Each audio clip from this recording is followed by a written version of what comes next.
जय भीम, जय शिवराय। आज आम्ही इथे आरे पोलीस स्टेशन गोरेगाव ईस्टला आलो होतो।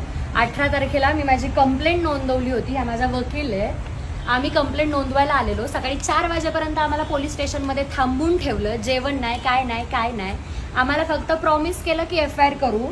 हे पाटील साहेब जे इथले इन्चार्ज आहे त्यांनी स्वतःच्या हाताने लिहिलंय की आम्ही FIR करतोय म्हणून।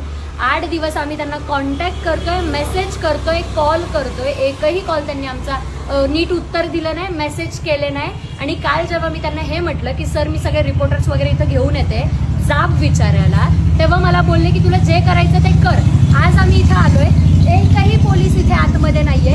पहिलंच असं पोलीस स्टेशन आहे जिथे एकही पोलीस नाहीये। पोलीस वाऱ्यावरती सोडून गेलेले आहेत। आम्ही जेव्हा जाब विचारला एकही माणूस बाहेर आलेला नाही। विकले गेले ते सगळे, पैसे घेतले, ज्या माणसांकडून घेतले त्यांचे आम्हाला फोन येतात की पोलीस फोन करतात।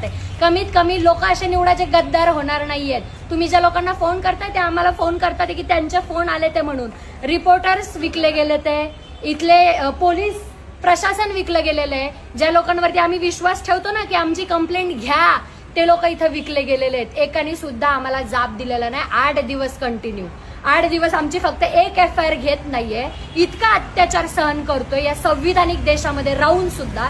जर आमच्यासारख्या माणसांवरती असं होत असेल, सर्वसामान्य माणसांनी जीव द्यायचा का? हे तुमच्यासाठी आहे, तुमचे डोळे उघडण्यासाठी आहे की हे पब्लिक सर्वंट आहेत, ह्यांनी आपल्यासाठी काम केलं पाहिजे। आणि हा आपला मूलभूत अधिकार आहे इथं FIR नोंदवायचा।